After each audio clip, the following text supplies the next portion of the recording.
U.S. economy defies recession predictions. Surge in GDP, private payrolls, and hiring. Astonishing news. The U.S. economy is defying dire warnings of recession. Despite a chorus of pessimistic forecasts from economists, including top analysts at major Wall Street banks, the latest data reveals that our economy is not only avoiding a downturn, but is actually gaining momentum. In the second quarter, the U.S. gross domestic product, GDP, which measures the total value of all goods and services produced, grew by a seasonally and inflation-adjusted 3%. This impressive jump, announced by the Commerce Department, comes on the heels of a 0.5% decline in the first quarter and far exceeded the anticipated 2.3% growth. Remember, a common definition of a recession involves 2 consecutive quarters of negative GDP growth, a scenario that clearly isn't unfolding here. But here's where it gets controversial. While many experts once forecast exposing the lies, GDP growth in Q2 2025, the truth they don't want you to know. Breaking news.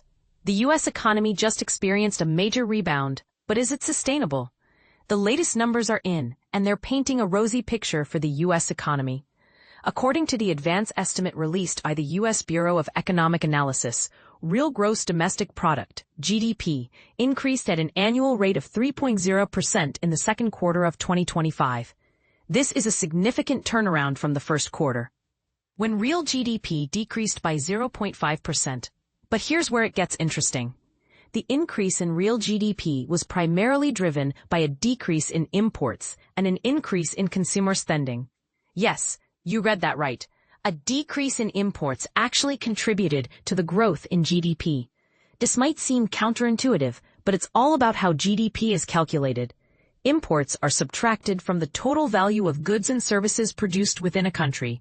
So a decrease in imports means that the net value of domestic production increases. Now, let's dive deeper into the numbers. The upturn in real GDP was partly offset by decreases in investment and exports. This is a bit of a concern, as investment is a key driver of long-term economic growth. But on the bright side, consumer spending is looking strong, with increases in both services and goods. One area that's worth watching is the price index for gross domestic purchases, which increased by 1.9% in the second quarter. This is down from 3.4% in the first quarter, which could be a sign that inflation is starting to cool off. The Personal Consumption Expenditures, PCE price index also increased, but at a slower rate than in the first quarter. So what does it all mean? Is this a sign that the U.S. economy is back on track, or is it just a blip on the radar? We'd love to hear your thoughts in the comments. Here are the key takeaways. Real GDP increased at an annual rate of 3.0% in the second quarter of 2025. The increase was primarily driven by a decrease in imports and an increase in consumer spending. Investment and exports decreased, which could be a concern for long-term economic growth. The price index for gross domestic purchases increased by 1.9%, which could be a sign that inflation is cooling off. Stay tuned for the next release on August 28, 2025, which will include the second estimate of GDP and the preliminary estimate of corporate profits. Technical notes.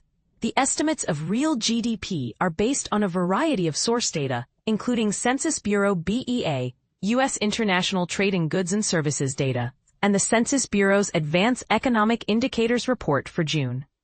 Within imports, the decrease primarily reflected a decrease in goods, led by non-durable consumer goods, except food and automotive. Within exports, the decrease primarily reflected a decrease in goods, led by automotive vehicles, engines, and parts. The increase in consumer spending reflected increases in both services and goods, led by healthcare, food services and accommodations, and financial services and insurance. The largest contributor to the decrease in investment was private inventory investment, led by decreases in non-durable goods manufacturing and in wholesale trade.